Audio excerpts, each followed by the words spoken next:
So I want to welcome everyone to Spark, which is a part of ThirdSpace at Barnard College. My name is Miriam Neptune, and I'm the Director of Teaching, Learning, and Digital Scholarship, as well as one of the 3 interim deans of the library at Barnard currently. Today, I'm really thrilled to be interviewing Gwen Prowse about her work with communities and policing. Gwen Prowse is a joint PhD candidate in the Departments of Political Science and African American Studies at Yale. The focus of her research is grassroots mobilization in majority Black cities. Her approach is multi-method and aims to involve community members in every step of the research process. Dr. Prowse has created the Portals Policing Project, which uses a new technology and public infrastructure to initiate conversations about policing in communities where these forms of state action are concentrated. Portals are virtual chambers where people who are far away from one another can converse as if they were in the same room. Her research team amassed over 850 conversations across 14 neighborhoods in 6 cities, the most extensive collection of firsthand accounts of policing to date. And it's a great honor to get to talk to you, Gwen, today. I thought we could start by, if you could tell us a little bit about how the Portals Policing Project works and how it relates to community safety. Thank you so much for having me, Miriam, and for that introduction. So the Portals Policing Project was an effort that began in 2016, and it was actually initiated by Dr. Veshla Weaver of Political Science, who's now at Johns Hopkins, and Professor Tracy Mears at Yale Law School, and I had since became part of the research team. And the policing project was initiated following the uprisings in Ferguson, where the Department of Justice declared that the city of Ferguson had imposed a predatory system of government on poor Black citizens and poor Black residents in the city. The question then, following the uprisings and the Department of Justice report, is what does it mean to live under a predatory system of government? How do police interactions become formative experiences of citizenship for race, class, subjugated communities in the United States? And at the time that the Portals Policing Project was initiated, there was very little systematic data to speak to these questions. So in response, Dr. Weaver and Professor Mears launched the Portals Policing Project. They and now we collaborated with an artist, Amar Bakshi, who's the founder of a digital technology company called Shared Studios. Amar designed the civic infrastructure called Portals, as you just spoke to, which retrofits these shipping containers and different interesting looking vessels. They're often painted gold with an immersive audiovisual technology that connects people and geographically distant places as if they're sharing the same room. And the idea behind this design is to create spaces for intimate encounters, spaces that feel like an alternative public space in within a park or a neighborhood, a busy street, but suddenly you're kind of shut off from those spaces, from that noise, from the possibility of surveillance, and have the chance to share and exchange with somebody at a distance, and put people living in similar, albeit distant neighborhoods in conversation with one another, to talk about how they feel about police in their communities and how they experience police in their communities. These conversations were facilitated by curators who were often community members, who were artists or activists, who had a strong sense of the community context, and they would invite people on walking along the street or in some way just present in the neighborhood to come have a conversation with a very simple prompt of how do you feel about police in your community? And these conversations would last anywhere from 15 minutes to 30 minutes. It could be between a young Latina woman living in Los Angeles and an older Black woman living in Baltimore. It could be 2 young people having conversations. It could be 2 Black women talking about what it's like to raise to raise Black sons in the 21st century and before that. And through these conversations, not only were participants able to connect on a highly intimate topic that affected their lives, to learn from those who were affected when someone else was not, but also allow us as researchers a lens into the lives and the political knowledge of people who experience experience acute safety deprivation within their neighborhoods. Wow, I can only imagine how profound those conversations are, and inspiring, hopefully, as well. I know if you were to put a portal in my neighborhood, there would be a lot for people to say about their experience of safety. So I'm thinking about the themes related to Spark, and Spark is about igniting change. So what energizes, ignites, or otherwise sparks you at this time as you do your work? Reading the thousands of pages from this project and listening to conversations in the 6 different cities and 14 different neighborhoods we place portals. Something that moves and inspires and sparks me is that the ideas to transform the system are already there. They're in the neighborhoods and spaces where safety deprivation exists, where violence is experienced, and if those of us who are outside of those spaces are able to listen, and really listen, we too can be part of this reflective process of change. The other things that are sparking me and inspiring me right now, outside of my research, is one seeing the work that's happening on the streets, the incredible local organizing that's taking place in these in these multi-generational spaces, bringing in old and new practices to have new conversations about safety, healing, addressing harm.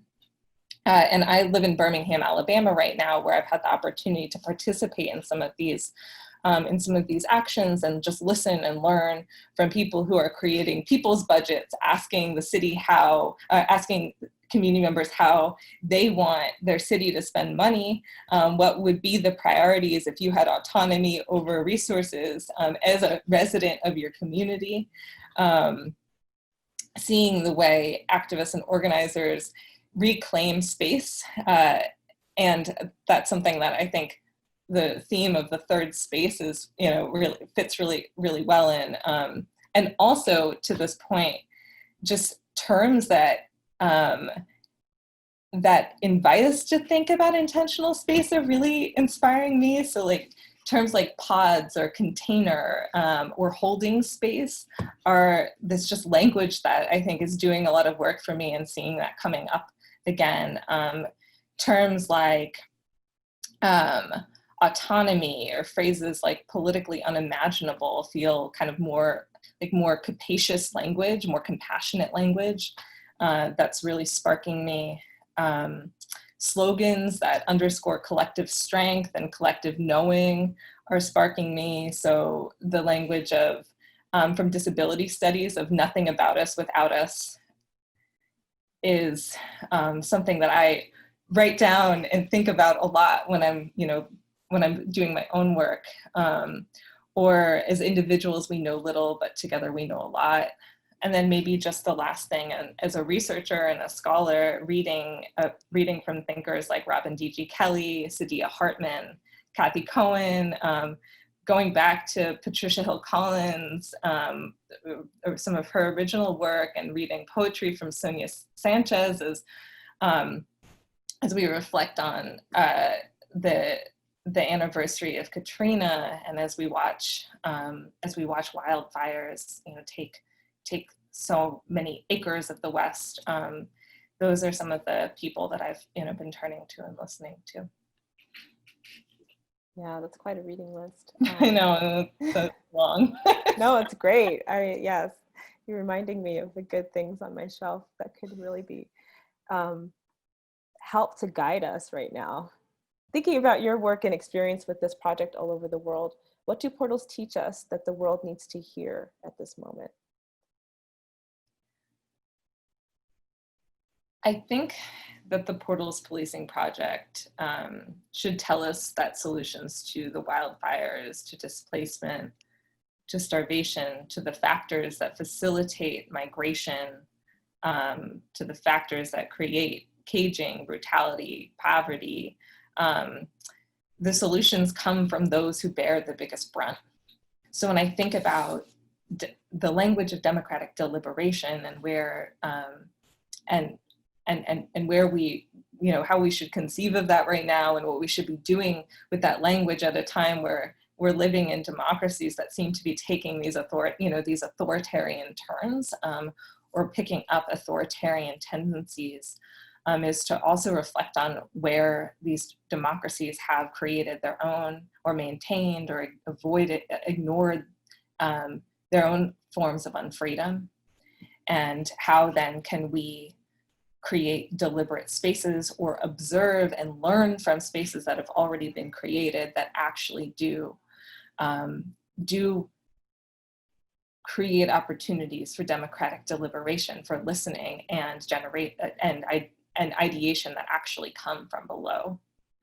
And not live in a world where presidential candidates and political candidates, cherry pick stories of everyday people to further their campaign. To what extent is that actually the work of listening? To what extent is that the work of bringing in the voices of everyday people to enhance the health of our democracy, or the health of the way in which we engage together? So what would you say to college students in particular about how to get to a world in which we are all safe, economically secure, and able to access the educational opportunities we need? If you're concerned with economic insecurity, with safety deprivation, with different forms of violence, there is an urgency to act and to want to get involved as quickly as possible and to address this harm. And I think that impulse is so important, but to be reflective and aware of where we, depending on kind of how we're situated in this world, how we show up and when we show up is such an important part of this process. So to answer this question, I'm gonna quote from Ella Baker. And something that I've been thinking, a quote from Miss Ella Baker that I've been thinking a lot about is, in the process of waiting to change the system, we have to find out who we are, where we're from, and where we're going. So for anyone looking to get involved in a world where we're safe and economically secure and able to access educational opportunities that are owed to all of us, we first have to reflect on who we are and where we're from, and ask ourselves questions of, how do I describe my identity? How has my identity shielded me from, produced, or made me more vulnerable to harm? How does my race, national origin, sexuality, class, my visible and invisible disabilities and abilities, how do they affect the way I experience harm and safety? And then as we reflect on those questions about our identities, we may also ask ourselves where we're from. So what did my ancestors teach me about freedom, safety, power, and possibility? Where have my ancestors knowingly or unknowingly done harm to my community, to other communities? And then from there, I think we can begin to ask, what government institutions have knowingly or unknowingly, where have they done harm to other groups? And I think that when we start asking ourselves those questions, we can better position ourselves in struggle and intervention. So if something that I have learned about creating safety, given given my own positionality, is that I call the police, who might I have done harm to, knowingly or unknowingly? Thank you for that. I love those questions. And, you know, mentioning Ella Baker makes me think about the importance of history and really knowing, as you said, like who's already doing the work and also who has done the work. And sometimes we forget achievements and struggles that people have been engaged in many generations before us that we could really learn from. And because a lot of times it's not, you know, given to us in an easy format, right? So we have to go out and find it. Gwen, if a college student wants to get involved with the work that you are doing, what's their first step? So if you want to learn more about the Portals Policing Project, you can go to the website. It's portalspolicingproject.com. You can read a bit about the project, meet some of the curators who've been involved in the project, and some of the cities and neighborhoods that the portals were located. You can read some of the academic papers that we've put together about, summarizing some of the research. So if you just want to learn about the project itself, that's a wonderful place to go. But I also think that, you know, what I would encourage undergrads to do is to think about the work that the project is trying to do and how you could get involved in researching and learning and listening experiences that may be grounded in similar principles. So looking for research or campus learning opportunities that are participatory, that bring together undergraduates and community members in a way that is reciprocal, in a way that is equitable and promotes mutual learning. Which sounds a lot like some of the work that you're doing, Miriam, and that the Public Humanities group at Barnard is doing. So I think that that's one great place to look. And then the other piece I suggest is, as we've talked a little bit about this over the course of this conversation, but something that the work of the Portals Policing Project reflects a lot on is the through lines of history. So how do the narrations that we hear in the project, how do community members today who are talking about their experience with police in their community, how does what they're saying actually connect to historical discourse that we might read in an oral history of the 1967 Detroit rebellions or the Watts rebellions? And there's a large archive of oral histories that have been touched in very limited ways. New York City, the public library, has an amazing oral history archive that they've been building, one particularly about some of the political movement momentum that took place in Crown Heights. So the Portals Policing Project is a great place to start for learning about bottom-up narratives of safety and the political conditions that what we might describe of living in a racial authoritarian state. But it's only one place to start. There are so many places to look, and there's a long history of people, particularly Black women and archivists, collecting narratives of people in rebellion, of people challenging oppression and experiencing it. And so I encourage you to look beyond the Portals Policing Project to learn more. It's really great. Yes. There's a wonderful search engine that I love to talk about. It's called Umbra Search, and it's over at University of Minnesota, and it's for searching on African American history, anything that's kind of available digitally, different archival repositories, and a lot of the oral histories that you're talking about, I think, can be accessed through that. It's Umbra, UMBRA. Yeah, there's actually a million things that are things firing in my head right now as a librarian and archivist. So I encourage people to come and talk to your librarian if you're trying to dig up history and kind of get access to different sources. So as a last question, you know, people are talking across the country about how to create solutions, how to advocate for solutions to structural racism embedded in policing. So I'm curious, just from what you've heard from the people that have been interviewed in the Portals Project, or who have, from what you've heard from people who participated in the Portals Project, what are some of the solutions that maybe have resonated or been brought up many times that you would love to share? So one of the themes that we've been seeing in the Portals policing dialogues that are very resonant of Black participants in particular is this experience of misrecognition, this feeling of not being known by the state, not being seen as fully human, not being seen as someone worthy of the rights we would, the constitutional rights prescribed by citizenship. And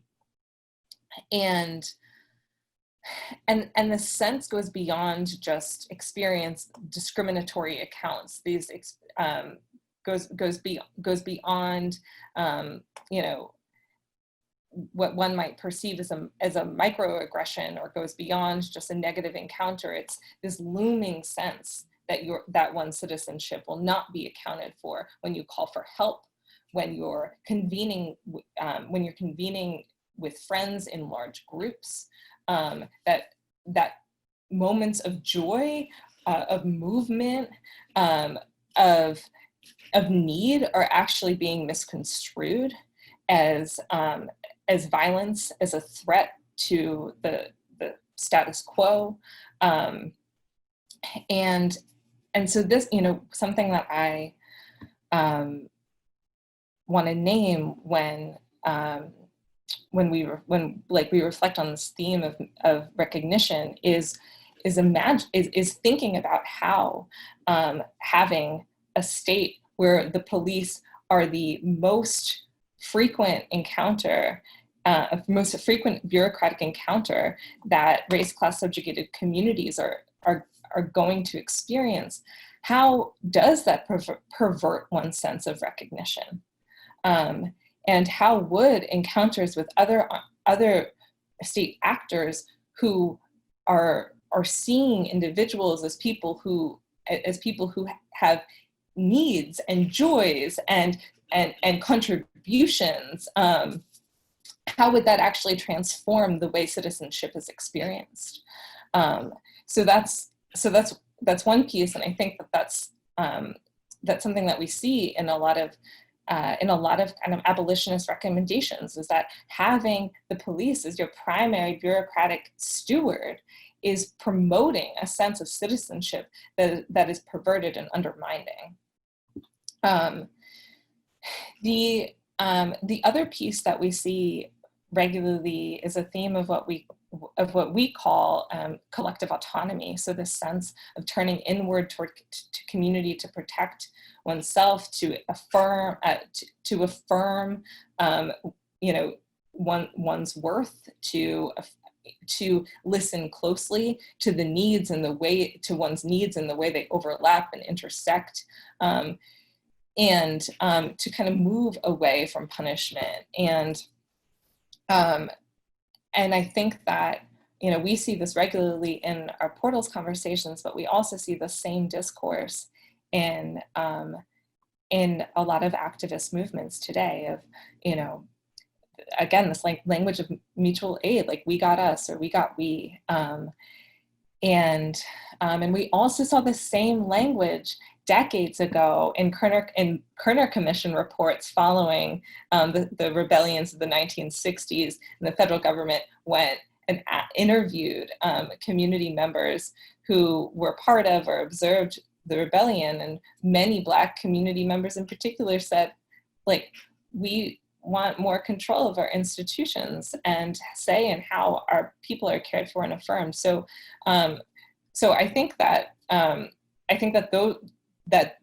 this notion of recognition, this notion of autonomy, have been really resonant in the Portals conversations, but are certainly resonant in in activism. And then the last one I'll just say is that something that comes up time and time again is that the participants feel like they're operating in what Tracy Mears would call a hidden curriculum. They're learning they're learning what the state does, even when it says it's supposed to do something else. So you might see this in a protest slogan of who protects and who serves, right?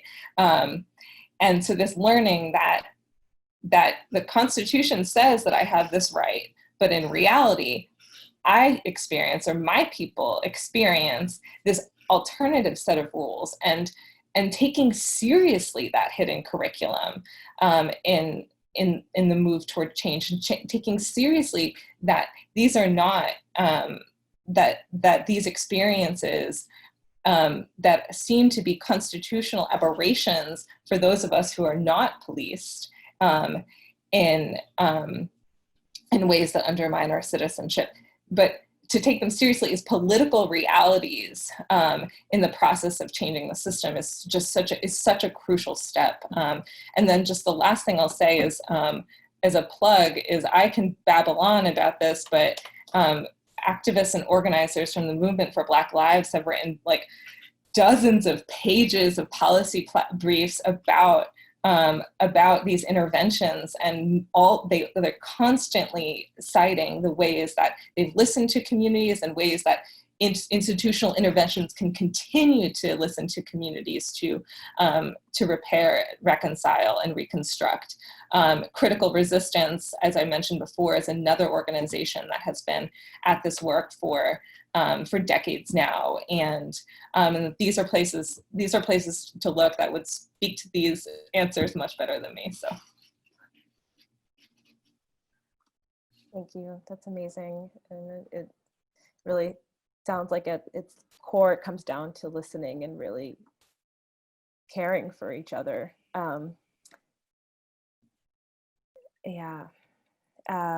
You know, it's hard for me to listen without thinking about all of the things I want to share with you also. And, you know, I'm a mom of 2 Black boys, and this is the thing that I think about day in and day out, is how to make sure that they're recognized by the systems around them as people, you know, who are bright and wonderful and have a big future ahead of them. And I know that, you know, everyone who's listening to you talk can maybe relate to that concern. If viewers are ready to get involved right away, they can learn more about what they can do with this ThirdSpace program on the website. Gwen, thank you so much for what you've shared today, and sharing your experiences as a researcher and the things that make you passionate and give you spark. It's been a pleasure talking to you. thank you so much, Miriam. I really do wish I could turn around and interview you now, and or just have like a much longer conversation about the work of the public humanities and et cetera, et cetera. Thank you so much.